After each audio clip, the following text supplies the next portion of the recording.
Hey, we're back on the Marketer of the Day podcast. We are here with Kyle Duford from thebrandleader.com. Kyle is an executive specializing in crafting outstanding experiences for global brands. He is a former magazine editor. He is going to be telling us about some surprises he's discovered in marketing. He's going to be telling us about upcoming trends in marketing and how it relates to you. Kyle, glad to be talking to you.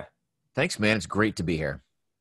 And it's great to have you here. And so you have kind of been around the block, dealt with Power Bar at Nike, Dr. Martens, Lululemon. You've seen everything. I think I had a noon tablet in my water the other day. So you're everywhere. You've seen everything. So having experienced all this and having kind of moving to new things, what is your focus these days? What has you passionate, fired up, all that good stuff?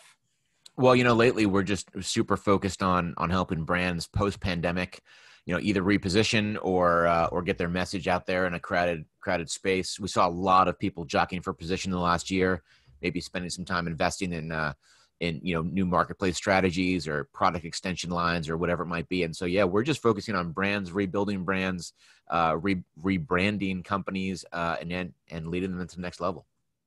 And what does that look like? Because I feel like I can kind of picture some brands when there was like the lockdown, the pandemic, maybe they upped their game as far as social media. But then as far as coming out of it, I have no idea what that even looks like or what kind of things people are trying or what's succeeding. So when you're saying post-pandemic and dealing with the branding, what's how does that look and what sort of actions are being taken here? Well, a lot of the major brands, took a step back and said, if we're not going to have a lot of traffic and we have to shut down retail stores and we have to make some layoffs, a lot of them took it as an opportunity to kind of, refocus their efforts, take that downtime to focus their strategy, hone it in a little bit better, or really just to reposition. We saw a lot of rebrands in the marketplace. I think people have seen Kia and Burger King and some big examples of just really just shifting gears. They had the opportunity to do so in kind of a vacuum almost, and kind of reemerging. Some of them redid it and relaunched while we were still in lockdown. So that was pretty fascinating. But then a lot of smaller businesses, they kind of had to survive. And we know, unfortunately, a lot of them didn't. But the ones that did, if they had the opportunity, they kind of said, okay, the obvious example is a lot of the hotels and restaurants that were being hurt. They changed to how they could get takeout or carry out, or a lot of government regulations were changed so you could take liquor out of the store. They had to market that somehow. They had to let people know, what they were doing. They had to then let people know that they were still around. And it was just a remarkable way that people used various forms of marketing, social media, local advertising came back in a big way. So it was just kind of cool. But then really also what we saw was a lot of brands say, a lot of people say, I'm either out of a job or now I'm working from home or my kids aren't back. I have to stay home. I'm going to do something new. And there was just this explosion of new brands, influencer brands, mom and pop brands, people starting businesses out of their garage. Etsy took off again, Shopify, those kind of things. So a lot of folks just took that as an opportunity to really look inside and see what they wanted to do and say, I'm not going back to the office. I'm going to do my own thing. Sometimes out of necessity, and a lot of times just out of freedom. Yeah, and it seems like every time there's a big upset, either like a world upset, like if you're World War II, they invented computers, or Right. in your personal upset, or you might go through a divorce, or you might have lose your job, and then it kind of at first forces you to scramble and panic, but then eventually you end up on a path that you otherwise might not have embarked upon. And as you're talking about these brands, it seems like it's kind of a similar situation, right? Where there's kind Yeah. of pandemic and everything that happened, unavoidable, but then you figure, well, there's two choices to make. There's a fork in the road. There's either kind of give up or ignore it or bide your time, which Mm-hmm. look how that worked out, or adjust. And then, so am I right in saying that, a lot of these industries that were kind of hit before, it's like now they're supercharged. Now they're making up for lost time, because you hear now about how it's hard to book a hotel room. Yeah. Yeah. Airline flights are super high, so it seems almost like the ones that survived now they're reaping the rewards of all this lost time. Well, yeah, that's true. I wouldn't know. I wouldn't go so far as to say it was a reward. They're still kind of making up, the losses they had in arrears. But take the car rental market, for example. It was very clear that nobody were renting cars, and the only way to survive, they had to consolidate and sell their fleets, which is common after a year or two of using a car anyway. But now they literally had to sell everything. And all of a sudden, it felt like overnight, everyone started traveling again recently. And when they did that, there was no cars available anywhere. And I was literally looking at an article the other day where in Hawaii, cars were $800 a day because the demand was so high. And so it's very basic economics, supply and demand. You can charge more. People were going to Home Depot and renting their trucks and using those around town for $19 a day or whatever it was. So yeah, I think a lot of businesses are now trying to kind of, make up for lost time, which they had to. It's out of necessity, but they're also hiring people back. And now the job market, you can be a little bit more selective with who you hire back into the marketplace. It's not just adding one or two here and there, or even filling in a department. Now you're bringing a lot of, in some cases, top level people back. And so just by this new influx of the workforce, and a lot of it is, blue collar. And we know that to be the case because the pandemic particularly hit hard those smaller businesses or a lot of that kind of hourly employee sector. But a lot of folks who just didn't come into the office, they shut office buildings down, they had to make layoffs. And so now they almost have the pick of the litter. And so it's very competitive in certain aspects to get back into the business. So to me, it's very fascinating how everyone is handling this. But at the core of all of it is the message and how they're reaching their consumers, how they're even talking internally to their business. What do their press releases look like? How do they, open up on Sundays again, or what do their hours change, to a hotel or a restaurant? All that stuff really comes down to branding, which is really just an emotional connection between a business and its people. So how you communicate that is at the utmost importance of surviving. And how do you even begin to approach this? Like, because you're saying that, it's all about this communication between this brand and this consumer, but with all even just a little bit of banter so far, there's so many factors at play. There's so many things going on. There's so many things to understand, or like you say, like, well, this event happened because these past 3 or 4 cause and effect domino sort of fell. For you, is it, if a brand comes to you and says, we need help or we need to change things up, do you look at like what they've been doing? Do you go deep and spend like weeks figuring out what people are talking about? Like, how do you even begin to attack this problem with all the things going on? Yeah, that's a great question. What I've found is that in years doing this, a lot of businesses don't have a good internal communication mechanism to explain who they are internally.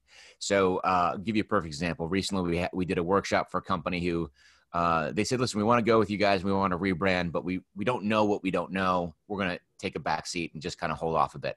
So I just said, listen, why don't you come in for a couple hours, just pay us for our time, and we'll just talk you through what you don't know. We can maybe help come up with a plan together. So that being said, we all start talking, and there's a C-level group of people. And I asked them privately, without the other ones hearing, what their business was about. Describe your business for me in 3 words or less. And all 4 or 5 of them completely different answers. Completely different. And so the question from us was very logical. Like, if you guys can't come to a conclusion of who you are internally, how are you ever going to explain to either your current customers or potential customers? And so we're finding a lot of it is just asking the right questions to the stakeholders, going back to original mission and vision statements of businesses, asking them, are you really upholding your business values? Are you achieving your goals? Has your vision changed right now because of where you are? Has your mission changed? A lot of people have changed completely and some of it is just for goodwill. Some of it is they want to go back into nonprofit or whatever it might be. And it's, but you have to understand who you are before you can ever tell somebody who you are. And if you don't do that, the market's going to tell you who you are. And then if you're not ready to pivot or respond to that accordingly, you're going to fall flat. So a lot of it is listening to them and then listening to customers, understanding who they are, do a lot of market research, putting social media listeners out there and understanding how people are talking about their company or brand, and then coming up with a strategic plan to execute on either putting efforts behind who they are and getting the message out, kind of accelerating that message, or rebranding, repositioning, and coming up with a new way that their new business model can appropriately explain who they are to other people, and in hopes that you get or retain customers.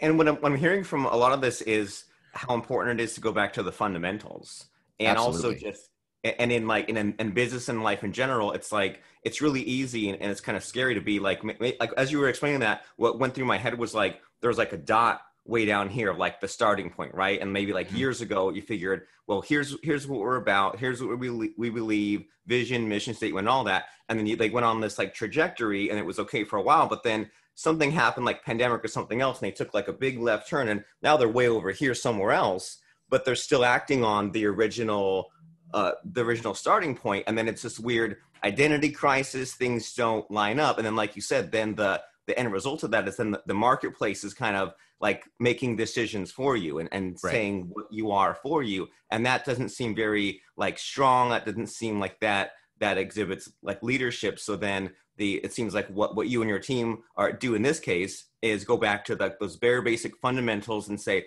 okay, like what you were doing before that worked back then, but now you're way over here. Now it's time to maybe re-examine and say, if we were starting from scratch here, which in a way they are, now here's what we would do like deliberately instead of things happening to us. Absolutely. I mean, you couldn't be more on the head with that. That's absolutely right. In many cases, too, it's almost they drifted off and maybe started a new lane, which could be successful. But when they look back and go, no, we actually don't want to change our mission. We fundamentally want to believe in this, and they actually have to bring it back. And so we see that a lot. Instead of changing, which is totally fine, by the way, to change your vision and mission statements, we encourage brands to change their mission statement depending on the marketplace. I mean, that's okay. Your vision is long term. Your mission is to hit your goals. And so we look at that and say, okay, well, one of two things could be wrong. And like you said, you could drift off and then may have to repurpose or reposition who you are. Or you could say that new thing we did isn't really the right thing. Let's bring that back to the center. It depends who you're answering to. If you're answering to a CEO at a smaller business or you're answering to a board of a Fortune 500 company, it all depends on what situation you're in. You know, I imagine, I'm making this up, I have no idea, but I imagine Coke sales probably dropped a little bit without fountain Cokes being sold and gas stations, you know, having less traffic and so forth. I can imagine, you know, Coke probably had to do, and Pepsi and all those other folks had to probably do something. Did they just batten down the hatches? Did they just kind of reduce the workforce? Did they just slow the pipeline down? I actually don't know, but they're not going to change who they are fundamentally, being in business for 120 years or whatever. So, you know, whatever changed may have been just a blip on their radar and they're going back to where they are. Other businesses, to use that same example, came up with different flavors and different opportunities for like, well, we have some downtime. Let's spin up a different machine and try something new. So it all depends where you are. There really is no right answer. It's what do you want to do as a business? Who do you want to be known as or known for? And do you have the right customer base for that? And if you can say yes to those things, then just go for it. And we'll help people do that. That's huge. I mean, you're blowing my mind here that there might, and I mean, pandemic or no pandemic, this kind of side project or side, you know, just new venture might express itself. And then so if the side kind of experiment grows, then there's like that decision to be made of, okay, was this just temporary? Do we go back to the tried and true, or is this just something that's like new and this was a surprise? We didn't expect this to take off. And what you're making me think of is like yesterday I was talking to someone that was saying something along the lines of like, you don't have a knowledge problem, you have a thinking problem. And that like I it's like you that. can have all these techniques and all this data and all these like tricks in your back pocket, but sometimes you just have to like slow down and stop and think about like where Yeah. you are and the strategy and what you really want. And I mean it's like the most like bare bones basic thing to say, but it's huge. And like you said, it's never a one size fits all. It's about like where you're at and what you want and what the customers are responding to. And so yeah, so you're saying kind of go back to basics and think about that kind of internal communication and things like that. Mhm. And so the businesses that failed were the ones that maybe like did not quite adapt. So is there something that like we all need to be like on the lookout for moving forward? Like we talked about, you know, surviving the pandemic, but as far as like things moving forward, I mean, it's such a weird like situation we're in, right? With like Yeah. the economy and businesses reopening and like, will COVID come back or what will things even look like moving forward? So like, what are your thoughts as far as like the future and the way things are headed? Well, I see a lot of businesses, and probably rightfully so, just kind of hold back some cash and reserves for a lot of things. So it's almost now that things are back to normal, people are more gun shy than they were during the pandemic when they kind of wanted to take a risk and see like, hey, let's just throw caution to the wind and see what's going to stick. Now it feels like now that things are getting back to almost normal, people are and businesses are kind of going, well, okay, what if this happens again? Or what if something happens in, in the wintertime and this comes back a little bit, or if I have to lay people off again or whatever, or something else completely happens, a natural disaster, or God forbid, the pipeline that was held hostage recently affected us in the South pretty badly. And so I think they're holding back some cash reserves a little bit. And I think that's to a detriment, because now's the time to really put your differentiators out there and your value propositions, and let people know that you're still around, you're still strong, you're doing really, really well. So that's kind of interesting. But now I'm also seeing a lot of people take to take the things like TikTok and new ways of communicating, which up until the pandemic started was mostly reserved for 15-year-olds and younger. And nowadays people are selling on TikTok and brands are on there. And it's kind of like, the new Instagram, the new Pinterest. Everyone's trying to jump on those bandwagons, and it's working for a lot of folks. And so you're seeing a lot of people just kind of start to slice and dice their marketing budgets in a much different way than just traditional. Although a lot of people are going to the streaming services, which is great. And we, just to be clear, we don't do marketing buys or media buys.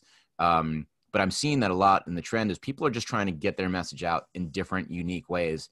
And the ones who are taking risks, I think, are really doing really a great job. So what I'm seeing coming is that twofold theory: is people are either holding back and nervous, too gun shy to spend anything, and hoping they can just ride out the storm. And then the other side is people just taking risks and saying, listen, we might be in a crowded space. We might be one of one or whatever it might be, but we're going to slam that pedal down and see how far we can take this thing. And you can win on both sides. So it's just, we want to help businesses achieve their goals and whatever they might be. We might have some opinions here and there, but for the most part, that's what our goal is. And opinions are good, right? Because you can take an opinion and say, oh my gosh, I'm seeing it in a new different way, or I hate that opinion, I'll throw it out, I'm going to do what I'm just going to do anyway. It's at least helpful to have that opinion. And I mean, risks sound fun, right? Especially calculated risks, when you say, well, instead of being afraid and letting that control me, let me like think this through and then try this and look at the result, and not just throwing caution to the wind, but like doing something more outside the box. I mean, my mind was blown years ago when like Taco Bell came out with an app, and you can just choose what you want, and then it's ready for you when you get to the drive-thru. Little things like that. And when a restaurant has QR codes and fun things like that on the tables, I'm like, oh, cool. They're like getting with the times instead of just doing the same old thing since 1950. And so you mentioned about other things that you and your team and your agency do and what you don't do. And so now that we've whetted people's appetites about the brandleader.com, can you tell us about what you and your company and your team does and what you don't do? And if someone's listening or watching right now today, how do they know if they're a good fit to go to your site and reach out and contact you, all that good stuff? Yeah, well, thank you for that. Basically, what we say is we're a branding agency that focuses on strategy and design. So that's we do develop the things we design if we're talking about digital and websites and things like that. But we're not a development house. We typically don't develop things that other people have designed. We're not a marketing shop. We're not a design company only. We are a branding firm, which means that we really want to work with brands and getting their message across. Now, a lot of times that is visual. That's their aesthetics, it's their look and feel. But a lot of it is focused on voice and tone and proper guidelines, like we talked about, positioning and what archetype they are and how they talk to their consumers, what their consumers are, what their competitors are, how to price products, where to put them. And then the other half of the business is that kind of design element. We've got an amazing we have an amazing development team too. I should say that because my brother-in-law runs that side, but we have an amazing design department. We've won some awards for our designs. Really proud of those guys. And, we design everything from obviously logos to support the brand, but also, all color palettes and PowerPoint presentations and, full identity systems, including if people still use them, ironically, letterhead, stationery, that sort of thing. And then websites. We're known for our website design. We produce a lot of videos. And so, yeah, we all do all those things, but we look at that in a way that says that's going to support who you are. We typically turn down business if they come to us and say, we just need a new logo. We'll poke holes in that and say, well, why? Or, they say we went on a rebrand. Tell us what our new name is. We're like, well, that's just not a rebrand. We have to talk about all those elements. Like I said earlier, a brand is an emotional connection with your customer or potential customer. So it's not just one thing. It's those kind of all the sum of the parts. So yes, it is your logo, but it's also how you answer the phone and how you position your product, how you price your product, what clothes you're wearing when you greet them at the store and things like that. So we help businesses understand those elements. Sometimes we help create those elements if they don't exist. And we put that strategy thinking behind it to accelerate the awareness of that business in its own marketplace. So if you're a right fit for us, really, it's really anyone who has questions about that. We're always open to talk to people. If we're not a right fit, we're open to telling people that. We've got a great downloadable guide online at thebrandleader.com. It's called The Ultimate Guide to Rebranding. Even if you're not rebranding, if you want to learn more about brands, it's a great resource for people. It's a free guide. Take it. We love to tell people about knowledge we know. And if you work with us, great. If not, there's some good information in there anyway. So anyone can call us. Fantastic. The brandleader.com to get that rebranding guide. And I mean, you made a lot of really good points there that it's like there's the big picture, right? And it's really, like you said, it's fascinating sometimes to see businesses like rebrand or pivot and things like that. And what I'm getting from our conversation today is how important it is to stay curious and to stay on top of who's doing what. Because if you see someone like Burger King or whoever, come out of the pandemic bigger than when they came in, and you say, oh, that's cool, you did that, how'd they do that? It's kind of almost too late because you haven't been staying on top of all these things that they've been doing and all these kind of marketing techniques. And so I like how you said that, where there's like the bigger picture and there's more of like the emotional connection to look at. So just a logo, just a name, that's too small in scope. We need to be looking at the bigger picture. And the place to do that, the way to do that is by going to thebrandleader.com, and we will see you there. Claim that report, see what Kyle has on that website. Contact him and his team if you are interested in having that conversation or moving things forward to the next step. Anything to say, Kyle, as we wind down? Any final like parting words of advice or something you want to say to just like wrap up this whole conversation? Yeah, I mean, thanks for that opportunity. I think most of it is just if you feel the need to change, ask yourself why. Is it because you've heard things in the marketplace that are against you? Is there a new competitor that's coming in and taking your market share? Have you been bought out, or have you bought another company and acquired one? What is the reason that you feel like you need to change your look or change your position? Ask yourself that. We don't want to do these things willy-nilly. We saw Gap try to do that years ago and change their logo, and people had just a crazy fit. You don't want to just do something arbitrarily. So think about why you're even calling somebody like us. And if you don't know why, we can help you, come up with the reason. And there is no reason. We'll tell you that. There has to be a there to kind of do an expensive proposition that could change your business, like a full rebrand would do.